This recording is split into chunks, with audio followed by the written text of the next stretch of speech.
What's up, everybody? My name is Colin Caleb, aka DJ Huggy B, host of Real Talk Straight Talk. Another week has come and gone, but the conversations continue. This week on our show, it's week 2 of Community Connect. If you're new to Real Talk, Community Connect is a project that was developed by the W.E.A.N Community Centre here in London, Ontario, to develop relationships, to develop connections with everyone in their community. Last week on our show, the very first Community Connect partner was the London Police Services. This week they're back to discuss community relations and policing in 2021 and beyond. So we want to invite you to join us on Real Talk Straight Talk. We want you to be part of the conversation. We want you to be part of the dialogue. Once again, that's Real Talk Straight Talk this Tuesday night on evom3.com from 7 to 8. And for more info, you can catch us on all social media platforms.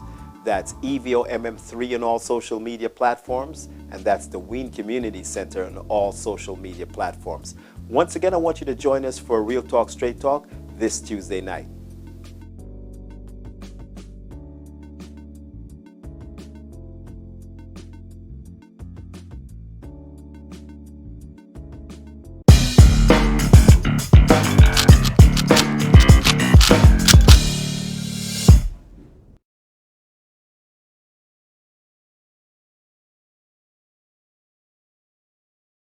To all our partners, we are currently shooting at Ollie, and Ollie is interior commercial, right?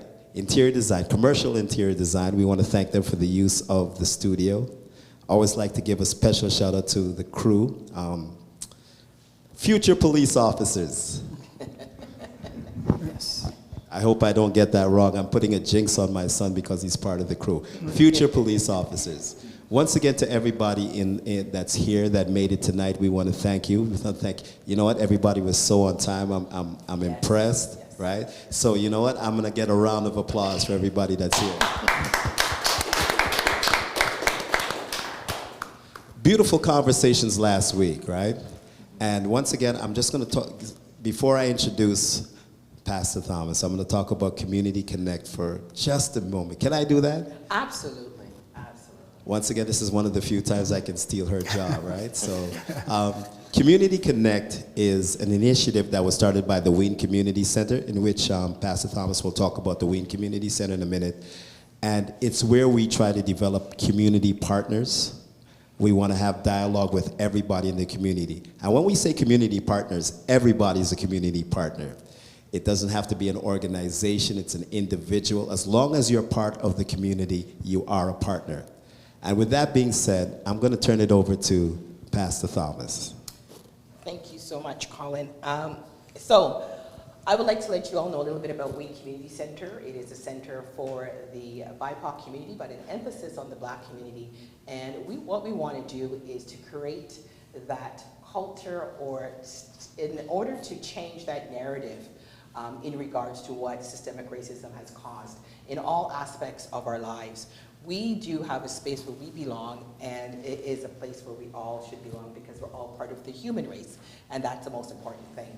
And so this afternoon, we come again this evening with the Chief Deputy of Police, and along with one of his sergeants, to do that community connection piece, where it is vitally important for us to take away those myths that is out there, those misconceptions, answer those much needed questions that the community, my community, has for the police, because the police are here to serve and protect, and there is a disconnect with that. And so we want to make sure that we don't do the disconnection, but we do the connecting piece.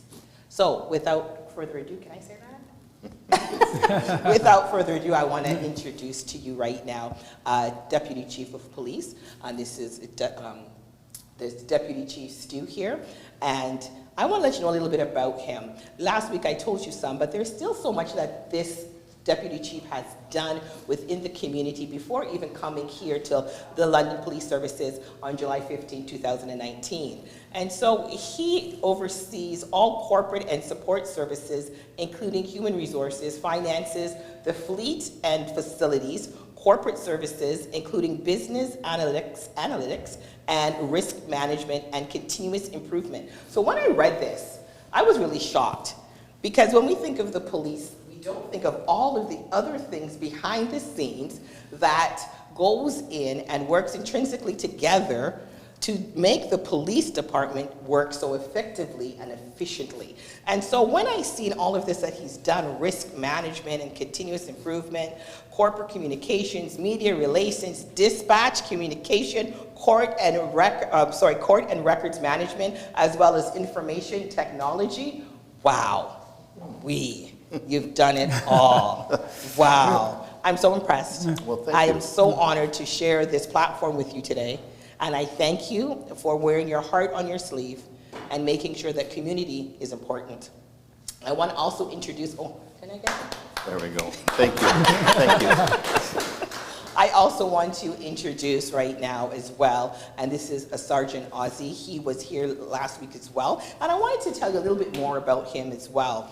He was promoted back in November 2019 and assigned to the Community Services Unit, where he is in charge of school safety, resource officers, school safety officers, diversity, crime prevention, and auxiliary officers. He also does a lot that he has encompasses in his area that he does as a sergeant. And I want to thank him as well for all that he has done and continues to do, and also that community is important to you.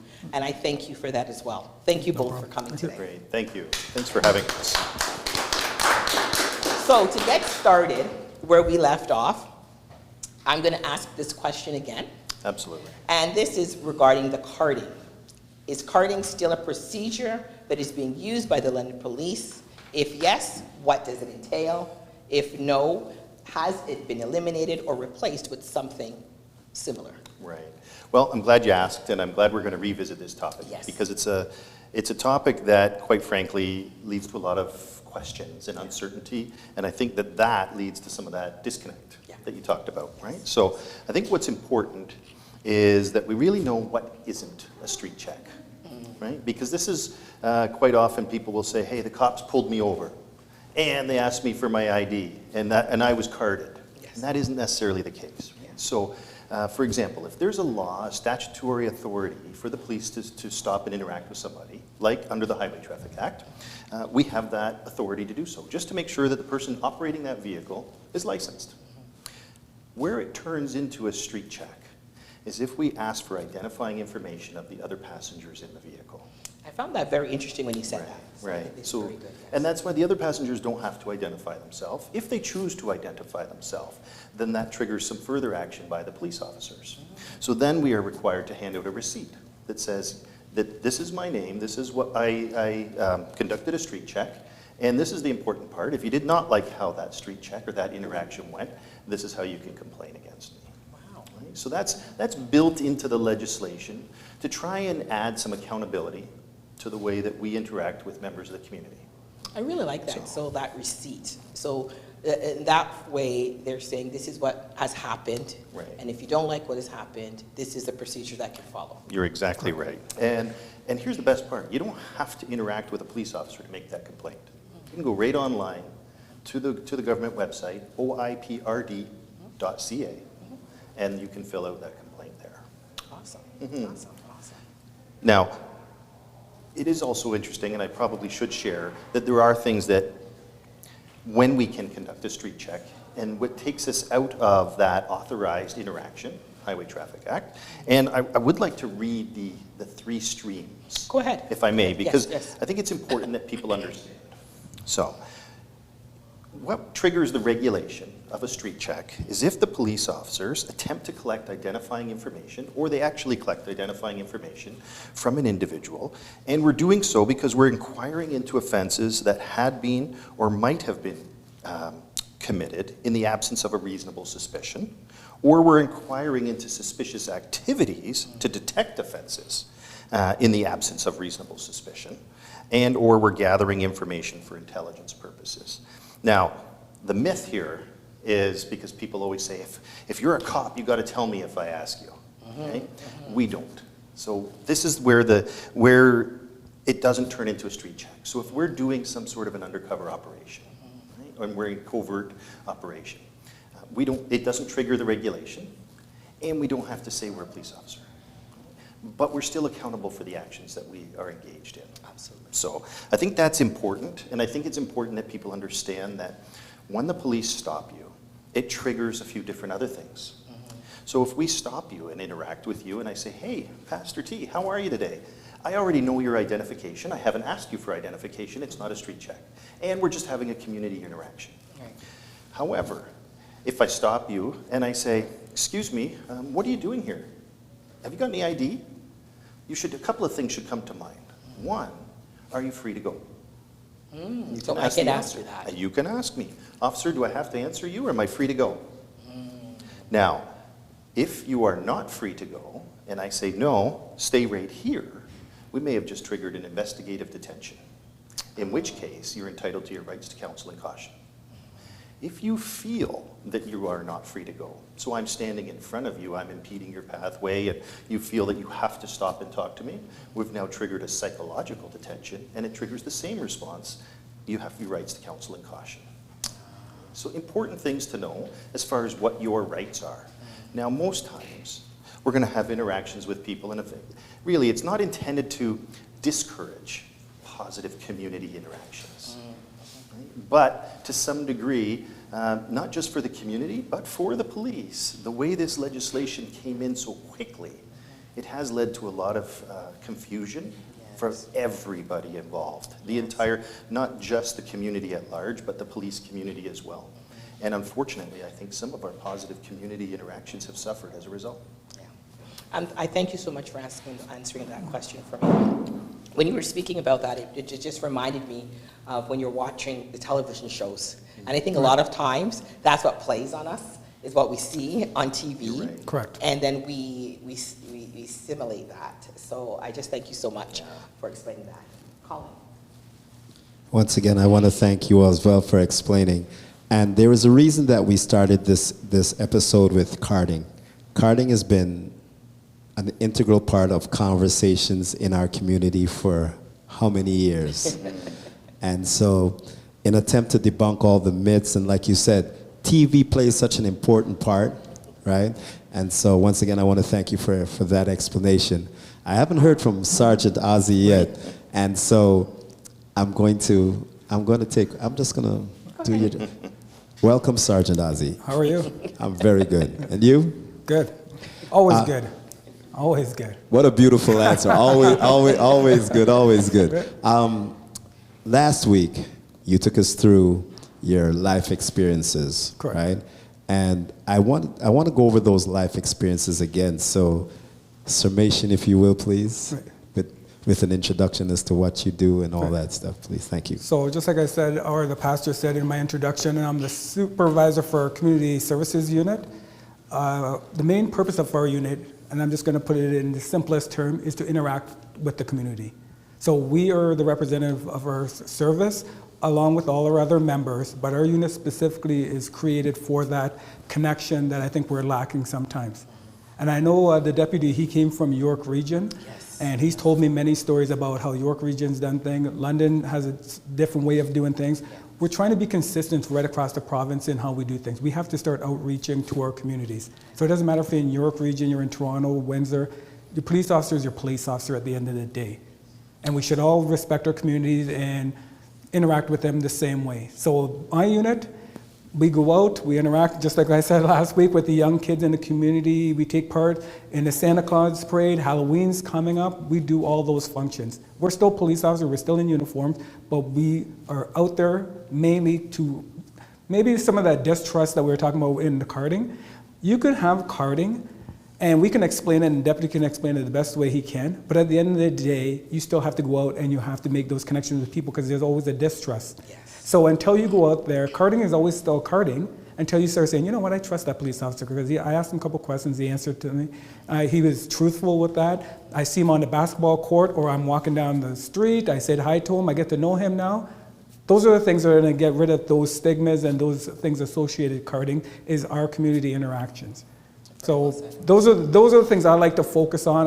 I'm the positive person. I don't know why. I always see things like even the carding. The carding is carding to me, but there's an underlying thing to carding for me. For me, carding is things that people are disadvantaged in certain areas. We might card people because maybe it's the area that they grew up in. So those may be the poor areas in our cities. Like people don't dig down deep with some of this stuff. I'm like, you need to dig down deep. Why are we carding certain people? Maybe it's their social economic, maybe it's where you live. So maybe that's a bigger problem in the city now. All right, maybe it's poverty downtown. Maybe that's where we're carding people because we interact with those people all the time. So how do we solve those underlying issues? So I know to me it's always obvious. I go, it's not obvious to me. I always dig down deep. So carding is carding, but what's the underlying issues for some of those things? What group are we focusing on? Is it men, women? Is it black? Is it indigenous people? We need to dig down deeper with some of these things. That's why I like having these forums and these kind of conversations. Yeah, I like it too. And you know what? That's why Pastor Sandy reached out and decided that she was going to start Community Connect so that we can get the explanations from the people instead of, like I said, instead of the myths and everything else that's out there. Right. I want you to actually tell me about growing up. Right. And here in London. Right. Right. That's part of the story I want to share so again. I grew up in the south end of London, and I had, for me, a great childhood.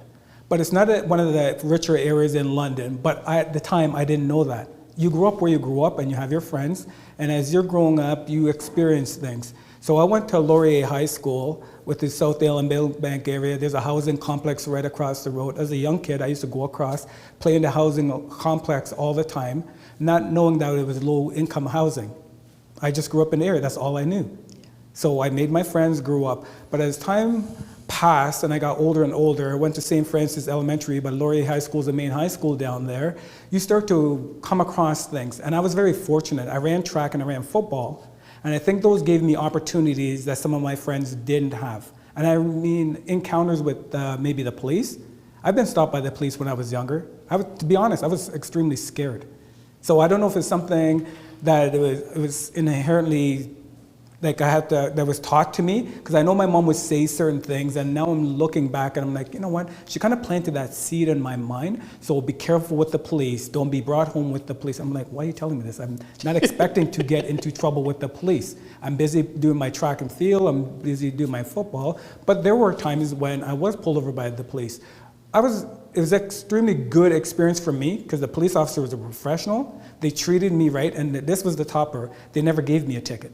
So they explained, no, seriously, that can make a difference because that can send your career or your life when you're a young person, what I felt, a young black male, in a certain direction because now I'm that person. Now you've affected my driver's license. I need my vehicle to get to work. So if I can't pay for that ticket, now my license suspended. Now I can't go for that part-time job where I might have to drive to it. So that warning is very important to me because that warning is just a warning. It doesn't affect my driver's license. But if I get that ticket, that can send me off in a different direction. And also the way I look at the police, I'm thinking, I'm a good kid, I get good marks, I'm playing my sports, and the first time you come across me, I get a ticket. I get charged. You could have gave me a warning, you chose not to give me a warning. Right? So those are the things that are the life experience that I look back. So when I got hired in Toronto, and this was 24 years ago, I brought that onto the road with me there. There was people I would give warnings. There was people I would give tickets, but it wasn't one culture. It didn't matter if you're white, black, female. I would listen to you, you tell me your story, and then I go, you know what, I'm going to give you a break on this, but you need to slow down, say it was a speeding ticket. And maybe it's another time when I go, you know what, this is your third or fourth speeding time. Unfortunately, you're not learning your lesson. You are going to get the ticket. Right. So it had nothing to do with your race or color. That was just, this is time for you to learn your lesson now. Right? But growing up in the South End, it was great for me because I seen a different side of policing. Because if you grow up in certain areas in London, and I know, Pastor, you're new to town, the North End or the West End, these are where these connectivity meetings come into place because those people will tell you different stories of how their interaction with police are vastly different from the people in the South End and into the East End of the city because those are just hardworking, blue-collar people and they're thinking, well, I don't always get those breaks. And I'm thinking, well, you should get those breaks just the same as everyone else, right? And I think things have gotten better. I have to be honest, like in all the years I've been on, London and in Toronto, we have diversity training in the station. A lot of people don't think those things help. They help. I'm telling you, I came on in Toronto, spent 8 years in Toronto, and I came here to London, so I've been here for 16 years.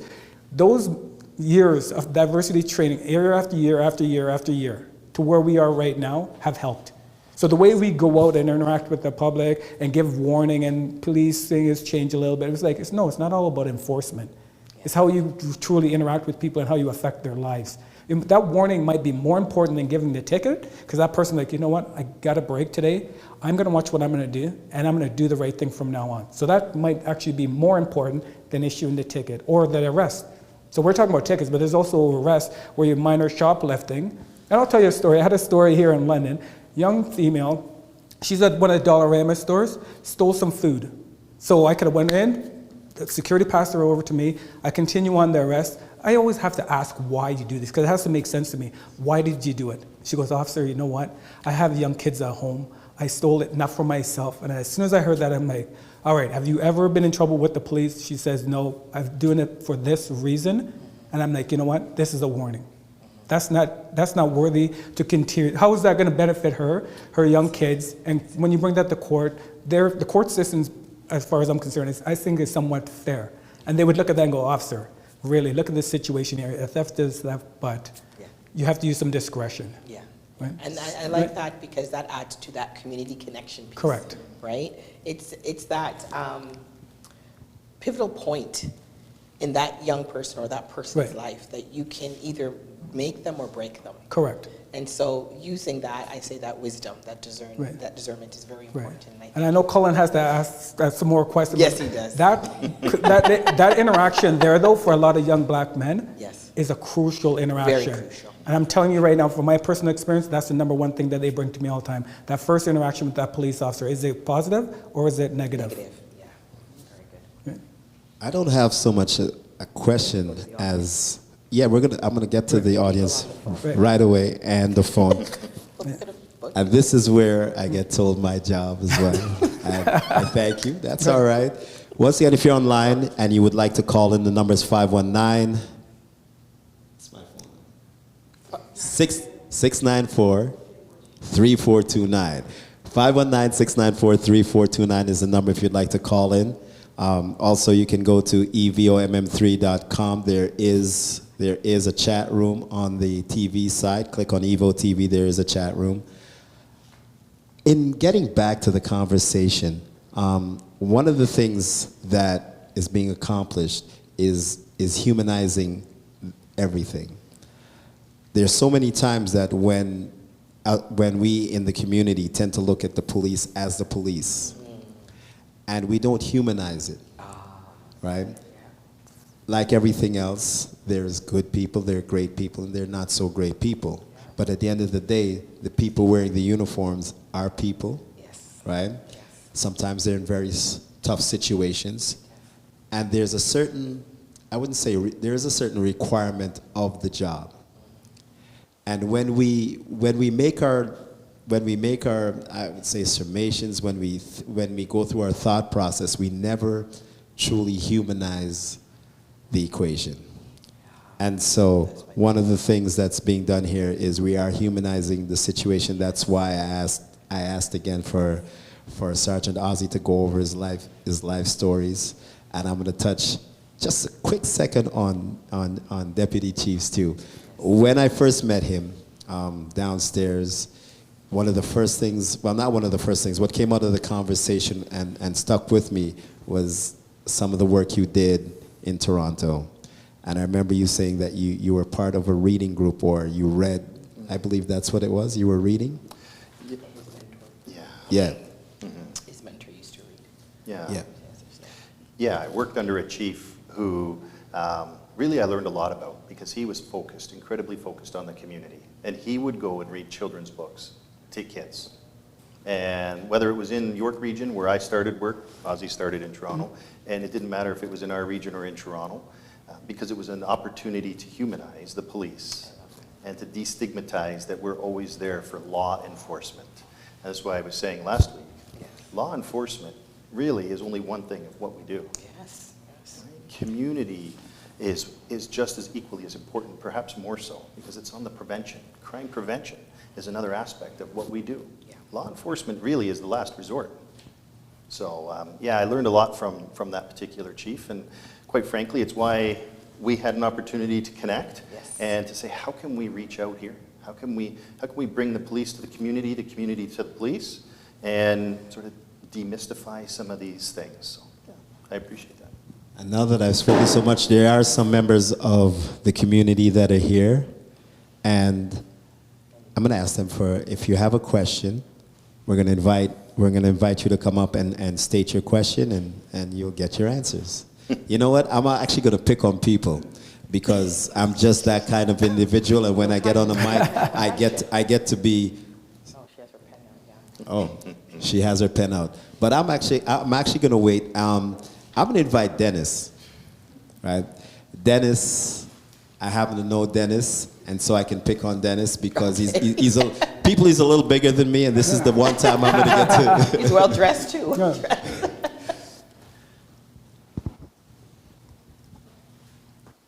Thank you. Sorry, I got a deep voice. Nope. It's okay, don't be Yeah. My name is Dennis, and I've been in London for 20 years almost, or 22. I'm originally from Sudan, but grew up in Uganda.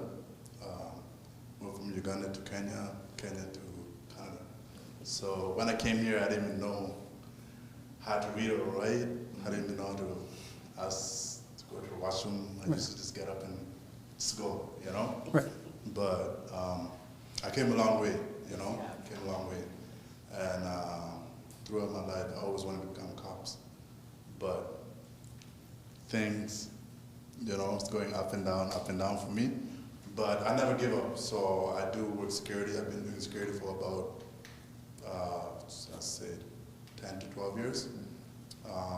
First time I started working was at a club, but the club closed down. That's how I met him. So, anyway, long story short, it was a long story. But, you know, growing up in a rough community was, for me, was my mom.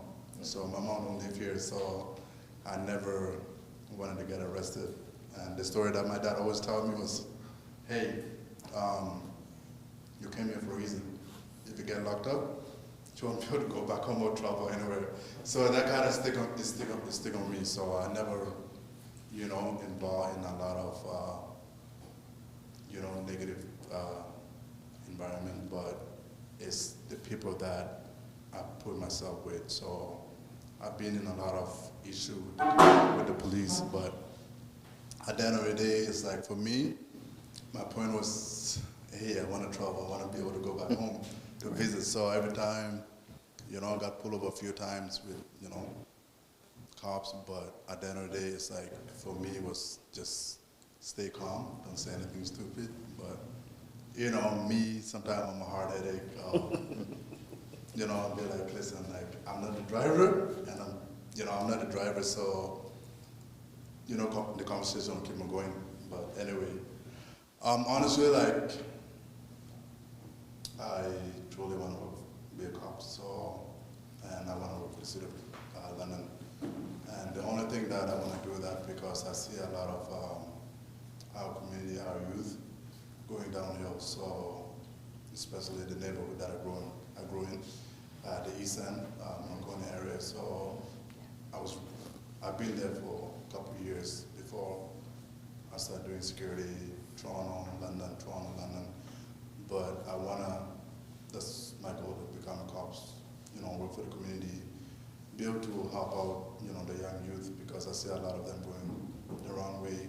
And if there's anything, you know, us as a community, us as a youth, we can do, or for me, myself, I can do to change that, that would be amazing. And I would appreciate it, you know, to get involved with you guys, you know, show me the direction, and we'll go from there, because I know for us it's not easy, but we just want to get the opportunity. We just want somebody to show us, and we'll go from there, because I've seen a lot. And the thing is that, like, we don't usually, like, for us as a black man, it's tough. Right. It's not easy. Right. It's really tough. I went to Fanshawe, but I didn't finish Police Foundation. But I ended up going straight into security, as I said, and during security years, even this year, like I did a PSW, which is this one I finished it. I had to finish it because the first one I didn't want to be like, hey, listen, I went to school, I didn't finish it because it wasn't good on me. Right. So long story short, I just, So your I'm question here. is, My question is today, what, as for me, like what can I do to move on to the next step? Like what do I need? Okay. With my experience, I don't know all my school, but with my experience, what can I do now to go on to the next step? Wonderful. I love Great. that. Wonderful. Glad you're still interested. Yes. Please stay interested. We need that. I did bring some recruiting pamphlets Yes. here, Yes, so I do they have they them. are here. Yes, yes. But also what I will do is I'm going to leave you contact information for Sergeant Elstendor Pierre. He is a mentor in our Human Resources Department. He is a member, he's a black man, member from the community. In fact, I Yes. think he came out to your He event came on out to- Sunday. Yes, he did. Right, and very- spoke? I probably asked him. Did you? Yes. Right? Yes. So Elstendor would be the person I would connect you with to sort of walk you through what that process might look like. He'll be able to talk to you, what are some strengths, what are some weaknesses, what could you work on to make you an ideal candidate and give you the best opportunity to succeed. Oh, I love that. Thank you so much. That's what it's all about, right? I want to thank Dennis for that question.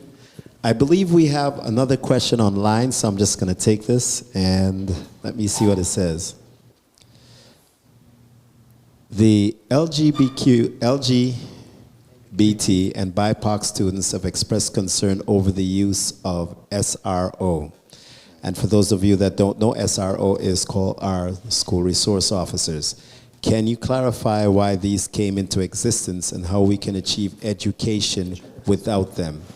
Or are we required to do?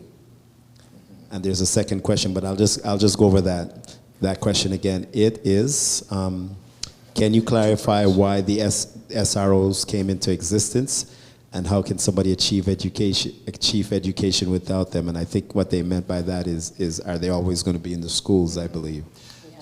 Yeah, we'll do two parts. I'll start from Sure. a Yes, big go ahead. picture, Yep. and then you look after them, so that's Right. perfect. So great question, and I'm glad that came up, actually. So one of the myths I'd like to bust is the SRO myth.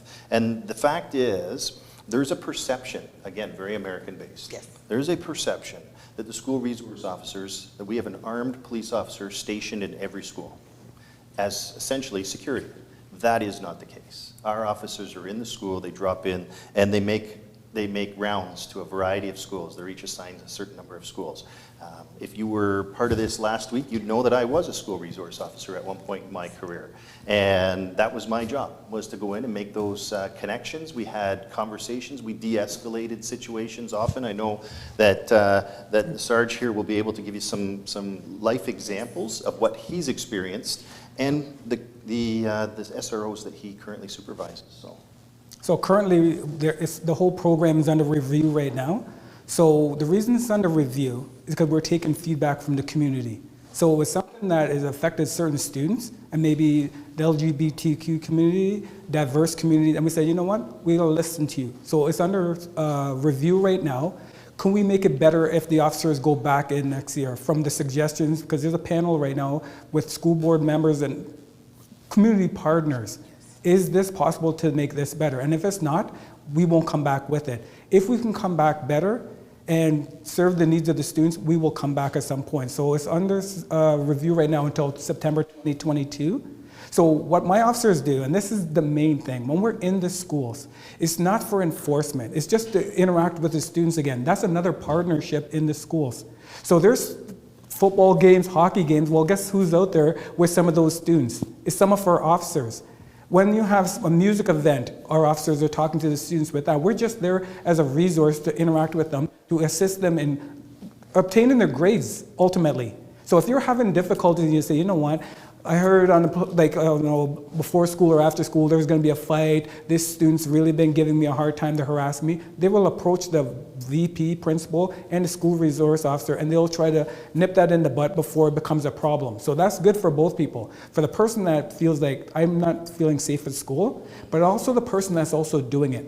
We can give them a warning and talk to them and say, hey, I don't know if you're doing this to this person. You're making the whole school situation quite difficult for them. And we will sit down with them and we will resolve it. We'll try to work it out the best we can. Is there situations where it goes to the point where somebody might take it too far, where there's criminal charges? Yes. I can tell you the first week of school, we had an incident in one of our local high schools, and we had to bring 7 students in with their parents. We sat them all down and we talked to them all and we resolved that issue. Awesome. And that's what the ultimate is, we have to get those kids to graduate at the end of it. Is there certain students that might not feel comfortable with it? Yes, and we will work with those students to make it better for them.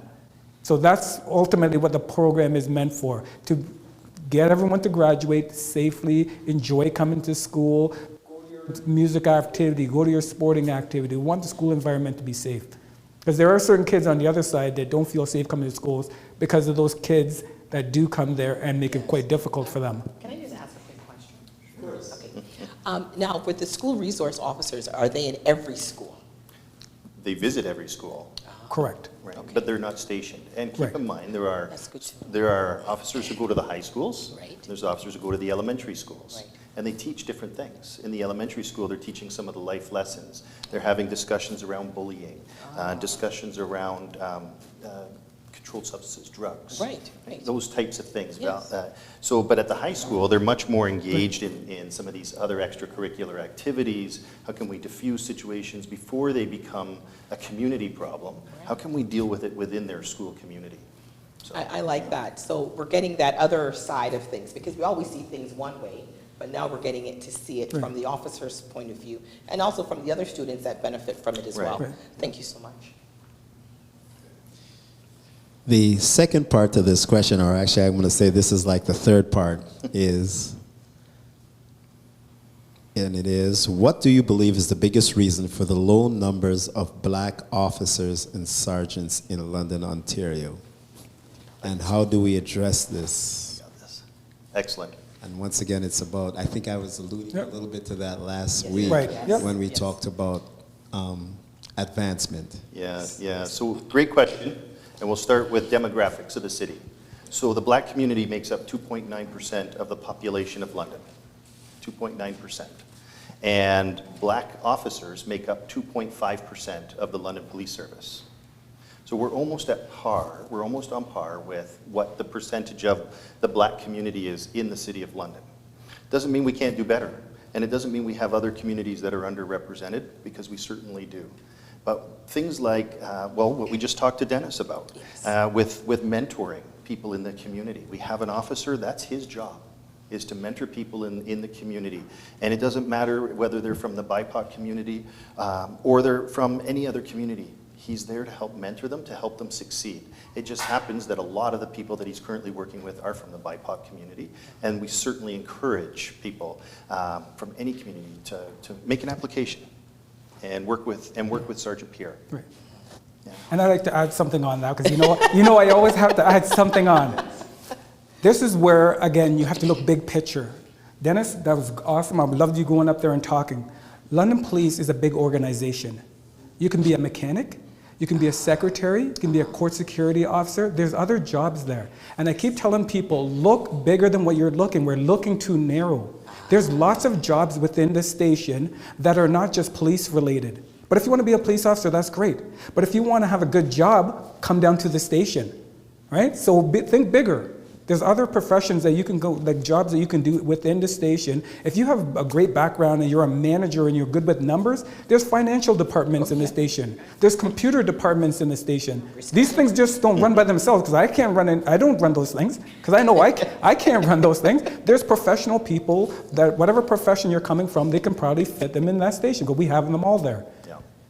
And I'm going to speak for myself. And you know what? Until Sergeant Ozzy touched on it last week, right?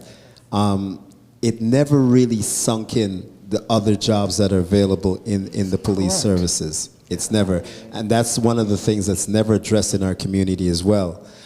Because we're always looking for that officer in uniform. Right. Yes, yes. I'm just looking again over Deputy Chief's profile, and financing and fleet facilities, corporate services, right? Risk management. So there's so much there that we need to take the blindfold off, look through the right lens, and then try to achieve what we can achieve for a career. Right. Because you have people out there that have gone to school for human resources. Well, we have a human resource branch. You have people that have gone through for counseling. Well, we have counselors at the station. That's right. You name it, we have it.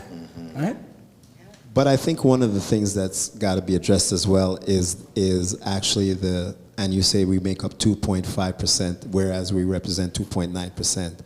I think when the black community looks out, they do want to see those officers in uniform, because it's a feeling of safety, or a feeling of, yes, this person will understand me, right?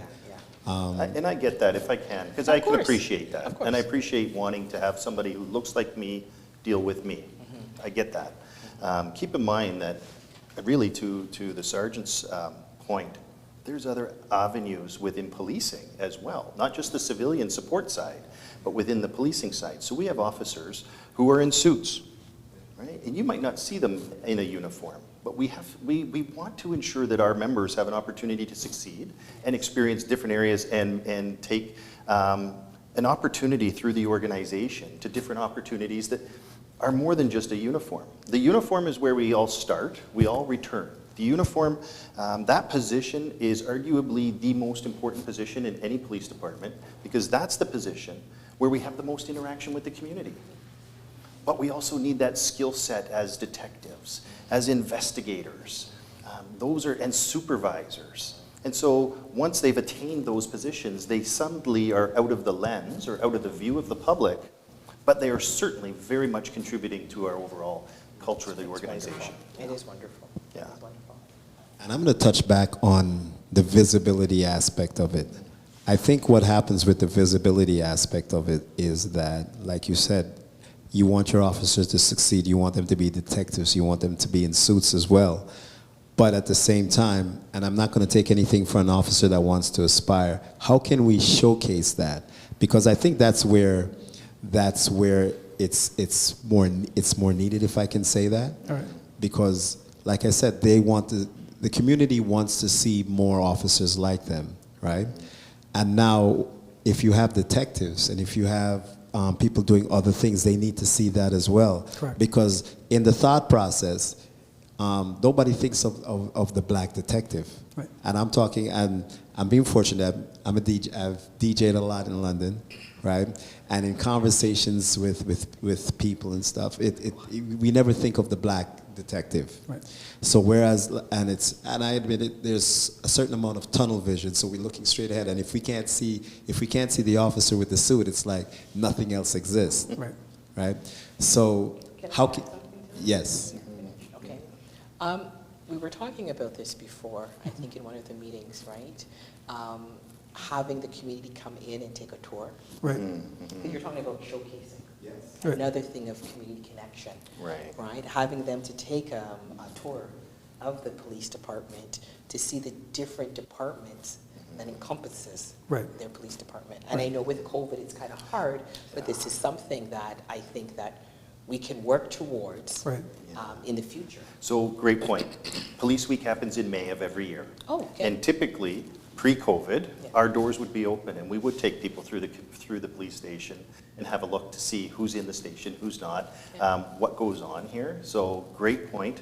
And if all goes well, it's something that we can do again in the near future, because we do want to open up our doors and invite people in. Yeah, that's a better showcase. And Colin, before you start seeing some of those officers in the detective role and the other roles, I would also tell our community to stop telling the young folks, don't be police officers. I like when you were saying to your son, I want you to be a police officer. That's what we need more of. Because when my mom, I was growing up, I don't want you to be a police officer. When I got that job, she's like, best job ever. Don't mess up. Don't lose that job. Good paying job, benefit, pension. She realized real quick, oh, this is a good job. You can move around different places, a lot of opportunities for you. So her whole perspective of policing totally changed. And as a community, I think we have to start changing our perspective and saying, this is a great job. Firefighter, nursing, policing, these are good jobs. That's it. Straight up, I'm telling you, that's what it is. You have to look at it as I good appreciate jobs. that point, and that's why I said, you know what, sometimes in our community it's a little hard because there's some of us that come from backgrounds, and not just the backgrounds of, and we're going to talk life experiences. You Right. Jamaican parents, you're born, were you born in Jamaica? I was born in Jamaica. Yes, okay. Right. But you came, how old were you? When I was 7 years old. Okay, so, and I'm going to touch on Jamaica. I came a little bit later. There was already a distrust of police by the time I came. Correct. Because of incidences and things that happen, and just generally reading and just general conversation. And I believe the mother that was here last week talked about some of it as well. Immigrants, a lot of immigrants, and I'm going to speak on a Jamaican Caribbean perspective. When we come with a certain distrust already. So when I talk about seeing the police and seeing the detectives, and it's great that you have a program where they come into the station, but I think for us, for this community, so much more has to be placed on the outreach as opposed to coming in, because you know what, there are a lot of people that say they're not going to, it's not the first thing they want to do, right? And so we kind of, is it force? I don't know if the right word is force, but we kind of have to hit the nail on the head, Right. and we have to go to where the problems is, because if we don't, then yes, it's great that you know the doors are open, but you're only going to see so many that's actually willing to come through those doors, Correct. right? Unless we get into some serious outreach, right? Meet them at their needs. Right, we have to reach them right at the base. Yeah, you're so right. I'm fortunate. Yeah, and this is why it was so important when you invited us Yes. that we came. It's a 2/3, 1/3, right? And in 2/3, 1/3. And you come. We have to make extra effort to get to the community, Yes. and we just need that opportunity to do so, and we want to be there. And I'm so grateful that you guys have done this. And I'm going to be honest, when Deputy Chief and I were speaking, it did not take us that long. We put everything in motion so quickly, and the willingness. And I think you came down the following week, and you came down here, and then him and I had a conversation, and everything just went bada boom, bada bing. So I just want to let you guys know that their hearts are in the right places. And so we need to make sure that we are doing our part to make sure that we get the right questions asked, we get our minds put into the right place. We know that in everything in life there's good, bad, and the indifferences, but we want to focus on the good things, because with the good things, then the outcomes will be great. And so if we continue to speak positive things into our children's lives, then positive things will come out. And so we have to let them know. As I was growing up, I was born and raised here in Canada, and I was always friendly with the police. And I was always told that the police are here to serve and protect. My parents are immigrants, Jamaican. And, you know, it's sad to see how things have changed.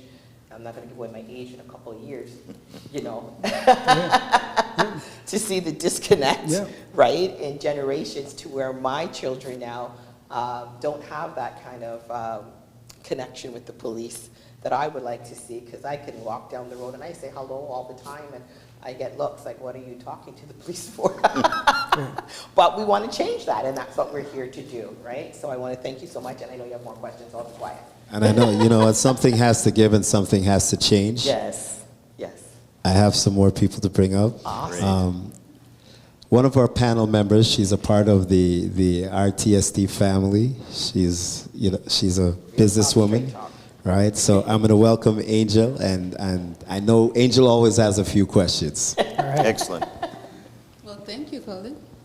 Well, thank you. And I would like to say thank you so much for the work that you do in our community as a whole, on behalf of everyone here, I believe.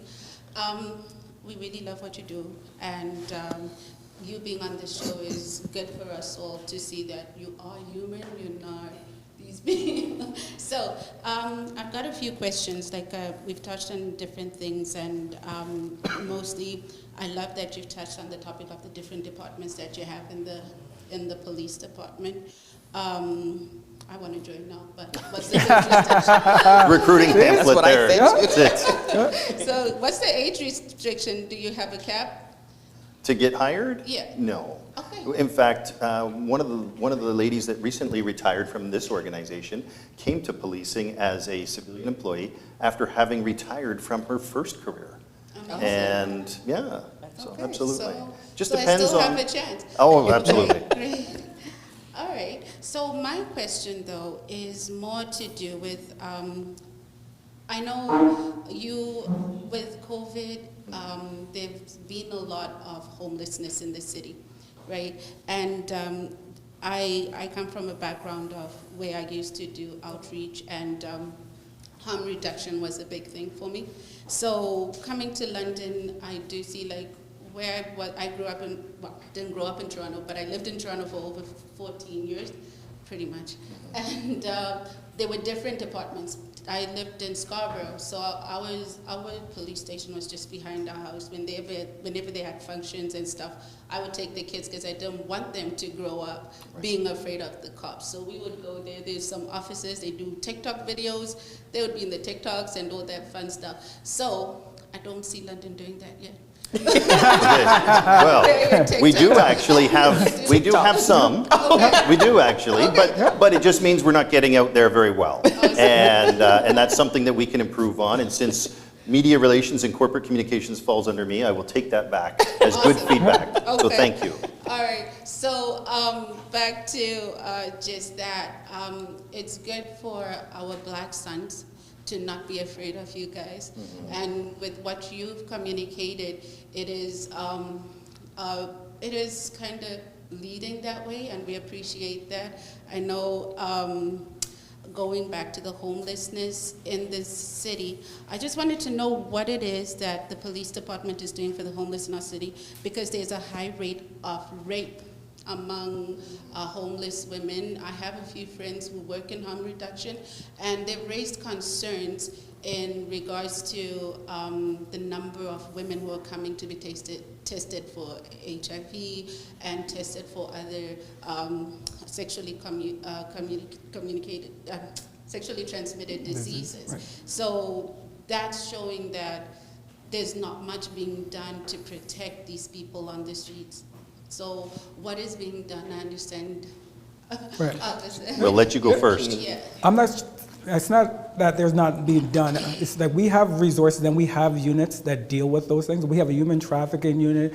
We have a missing person unit. We have a at-risk unit that deal with people from the streets, and we have a coast unit with mental health individuals that we outreach to. So we do have units within the station. It just seems like it's a time right now where there's so much of it downtown, and our resources are stretched to the limit. And we are constantly out there every day. We are reading occurrences in the morning, and we are jumping on them as fast as we can.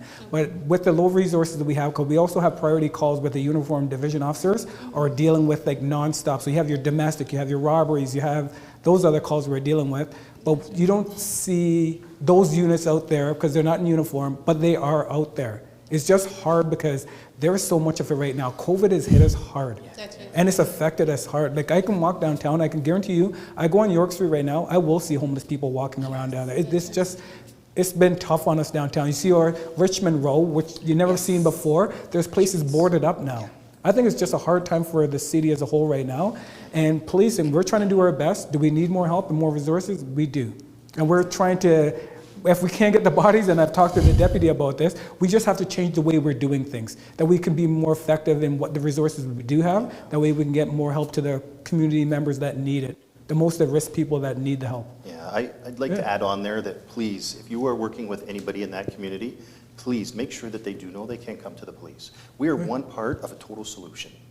And we aren't the only part that's out there trying to help people. We do partner with downtown and with the city. And we have a core area action plan.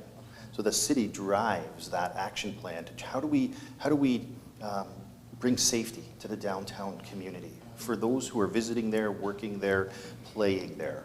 So that is part of that, and we are part of that community, and we're just a single part of the solution.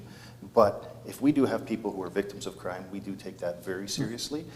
You know, I know that that the Sarge probably is too modest to admit and to say, right? But he was also very much instrumental in foot patrol and being out in the community on foot to direct help to some of those folks. So if we can break down these barriers, then that would be a great, tremendous help, I'm sure, to go a long ways. And always remember, if we can't help you as the police, we also are in contact with all the agencies in the city. So if I specifically cannot help you, I would say, just hang on for a sec. I will call someone. I know there's a resource that can help you.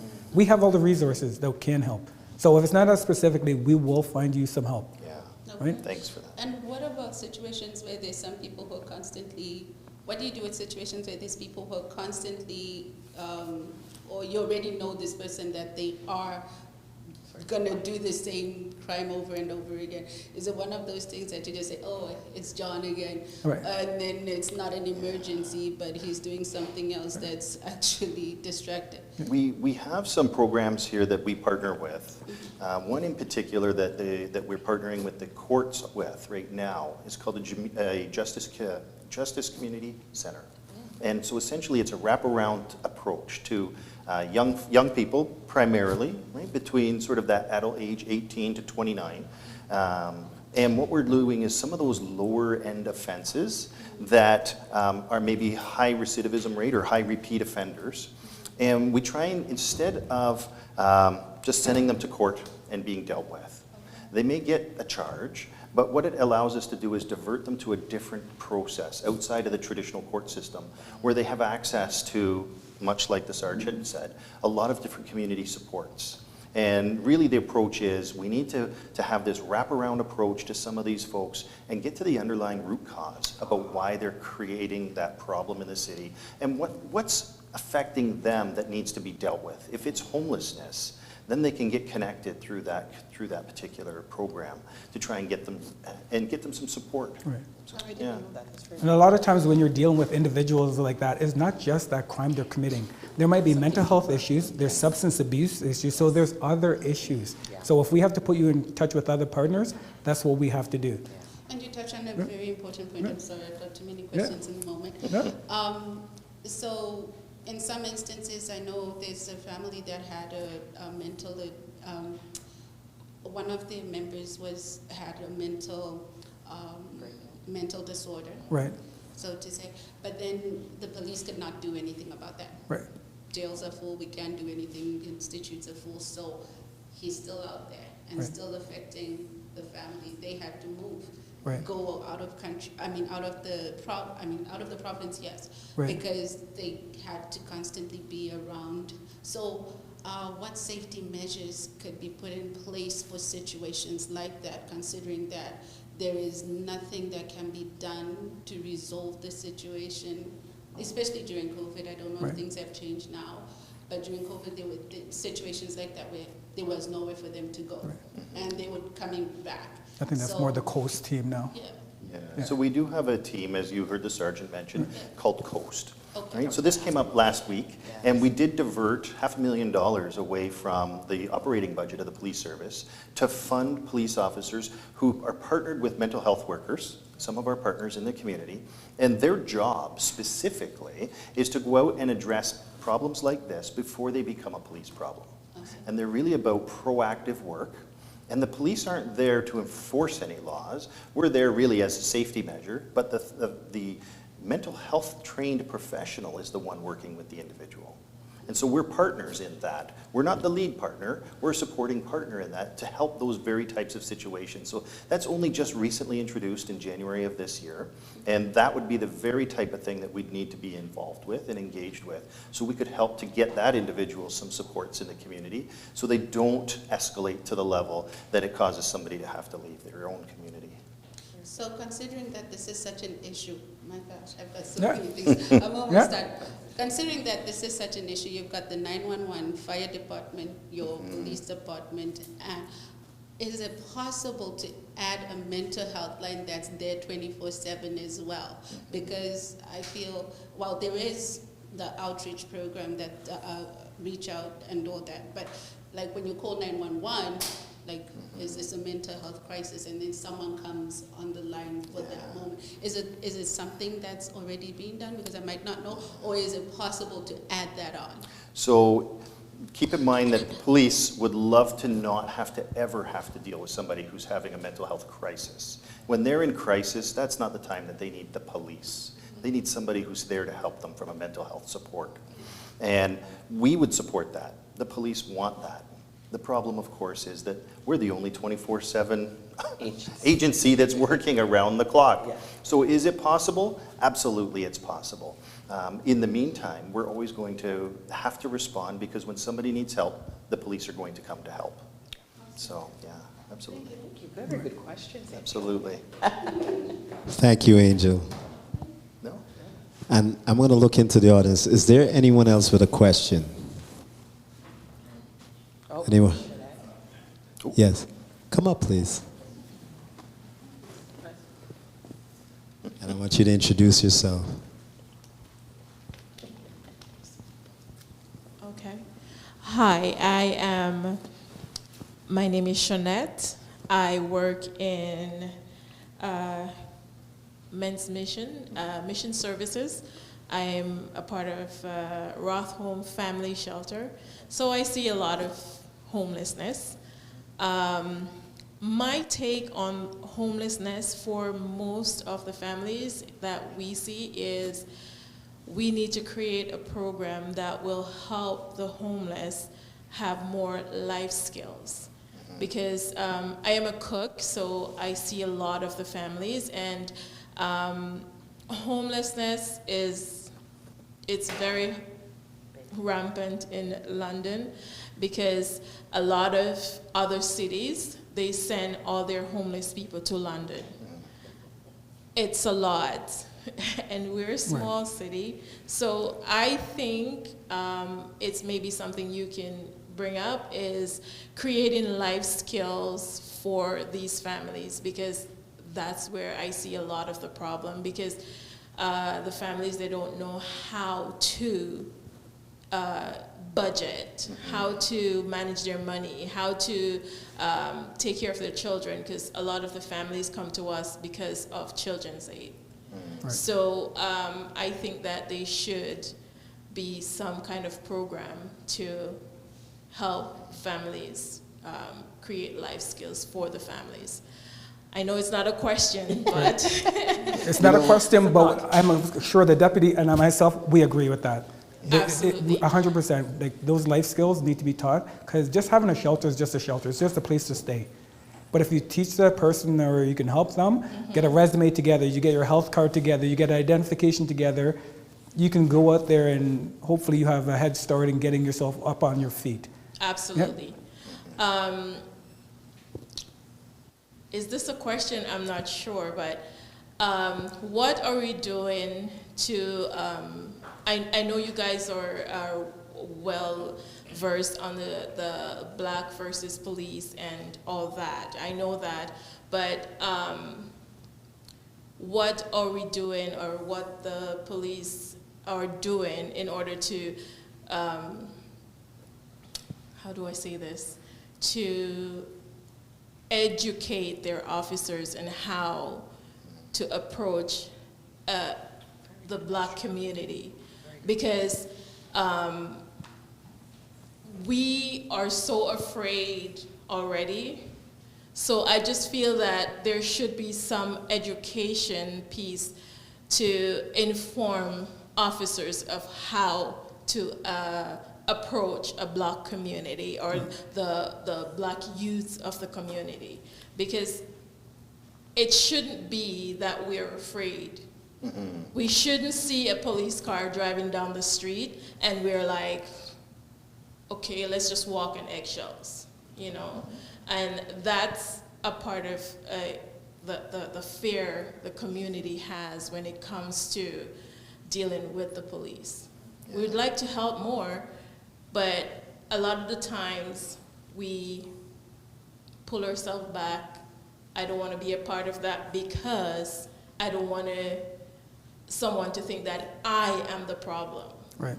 So I'm going to start this, but Yep, you've got yep, a go ahead. tremendous insight, because, and you might have missed that at the beginning. Yes. So that's fantastic. So Sorry. Ozzy, the Sarge has got some great info for that. But let me assure you that we do train our officers in all kinds of work around bias and bias-free policing, trauma-informed policing, how to deal with different communities, the BIPOC community. I have a full page going back for the last 5 years of all the training every officer gets in this organization on that very topic. And in fact, this current training block, if you will, that the officers are getting is all around bias-free policing, taught by somebody from the BIPOC community who comes in to talk to us about, here are the concerns, or here are the issues, or this is why our community sees it this way. And we've brought people in from the Indigenous community to provide us the same type of education. So that's ongoing, and please rest assured that that is ongoing. But I know that the Sarge has some unique insight here as well. See, and that's the kind of things that we were talking about earlier. That's what my office does. We do all the outreach. So we will see you on the street. I will go up and talk to you. Like, it's not just Ozzy being the black officer or I have a brown officer or anything. It's any officer that we have. You can be white officer. You will go up to the person, hey, hi, how are you? What are you doing today? How are things going? Like, just talking to people. I think that's part of the problem, because our officers, maybe even before, we just were focused on law enforcement. I go, no, it's people out there. So when people are going to work, hey, hi, how are you? You going to work today? Have a good day. Take care. And those are the small little things that I think will help. We see and I know Pastor Thomas has brought it up, you see the kids playing on the basketball court, the cruiser goes by all nice and slow, and it never stops. I'm like, why are you going by nice and slow and not stopping? Stop the cruiser, get out of the cruiser, hey guys, how's it going? Maybe I can take a couple shots with you. The kids love it. Every single time I've done it, the reaction has been phenomenal. I've never had kids walk away like, oh, no way, we're not shooting about. I've never had that, ever. And all the officers in my office, white, whatever color they are, they do the same thing. They love it. So it doesn't matter. It has nothing to do with the color when it comes to that. I can tell you right. I'm telling you right now. I have my officers that went down last week. I would say there were 7 of them. 6 of them were white officers. The kids in the complex came to them, and they came to them in droves, and they loved them. Yeah. Right? Because it's just people. And the number one comment I did get, though, and I wrote a little article for some of the people that came in, and I thank you for them coming down and helping out. There's this couple that came up to me and said, you guys never come out unless it's something bad. That's the only time we see you guys. And I go, that's on us. That's our mistake. They go, we'd like to see you before something bad happens, so when something bad happens, I can say, you know what, I know you. You know what, I don't want this in my community. I did see this, and I did see that. Yes. So, right? So the only time you see police is when something bad happens. Nobody wants to see that. Yeah. Right, so that's what I'm saying. We need to get better at how we interact with just the people in our community. The one thing I think is our number one enemy, though, is social media. There's things that happen in the States. It doesn't have, it's out of control over there. I'm going to tell you straight out, because it's not the way it is here. It's just now. We have so much oversight here to watch our officers and the way you can complain. Our officers, for the most part, don't go offside with some of these things that I see on TV or see on whatever social media platforms in the States. And they're well trained here. I'm talking well trained. So that. I don't know if that helps you and makes it a little bit more reassuring that you know that our officers are always constantly getting trained. They are always getting diversity training, and we are encouraging them to go out. And that interaction that you have with the public, try to make it a positive one. It doesn't always have to be about a ticket. It doesn't always have to be about arrest, because you truly affect people's lives. Mm-hmm. Right? Yeah. Oh, thank you for that. Yeah. Another piece to that. So what if there is an officer who is constantly out there doing the things that you're against? How are they reprimanded? You mean if they're breaking our rules? Yeah, and first off, if we don't know about it, we can't deal with it. Yes. So we do need to know that, and then we can deal with it. The Police Services Act, which is what governs the police, has very specific provisions in there about behavior. Our own police rules we have very specific expectations of our officers. In fact, recently we introduced a code of conduct procedure that has a positive requirement on our own members, a duty to report if they see behavior that's not in keeping with our own expectations. So there is an expectation, if I see somebody doing something that's not appropriate, that I report that and I intervene and deal with that. So I can, Right. again, that exists, and there is that oversight there. And I'm also the vice president for London Police Association. So when conduct like that happens, and that officer is doing something inappropriate, and the other officer sits there and watches it, they're both going up to professional standards. You just don't sit there and you watch something like that. If you know what's wrong, you get intervened and you stop it and you correct it. Yeah. Thank you for that. I too am very friendly with the police. I'm just And you got a very soft voice, so we know you're very nice with the police, all right? Thank So you're you. going to be okay. All right. And you know what, Colin? When we stop taping, we're still here to answer any more questions. Right. We're part of the community, so it doesn't stop when the cameras are off. And with that being said, I've been getting the 5-minute sign about 10 minutes ago. So we're over time. That was good. No, but everything is appreciated, and the going over on topics and conversations like this, I will always go over. I make no apologies. There should be none, because these are topics, these are conversations that need to happen, and that's why we have a show called Real Talk, Straight Talk. First and foremost, I also have to thank Pastor Thomas and the W.E.A.N Community Centre for giving us the ability to have Real Talk, Straight Talk. Can we do clap for Yeah. that?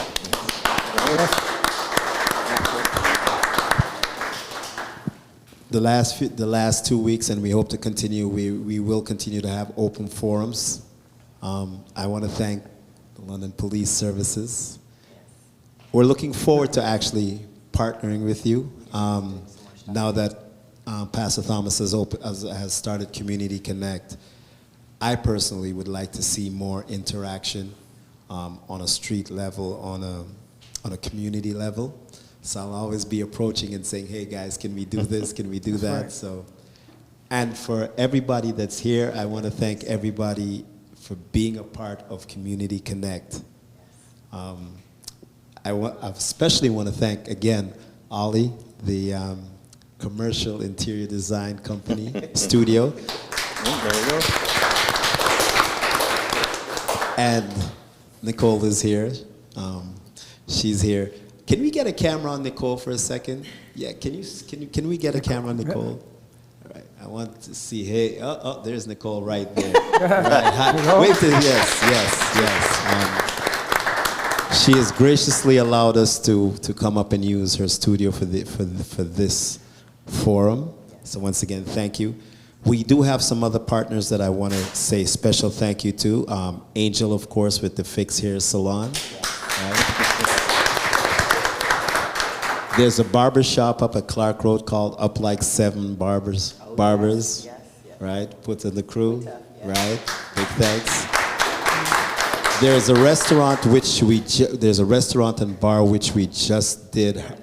Paranoid. We did our culture presentation on Sunday. So Paranoid Bar and Grill, Jamaican Fusion at Commissioners and Pod Mills.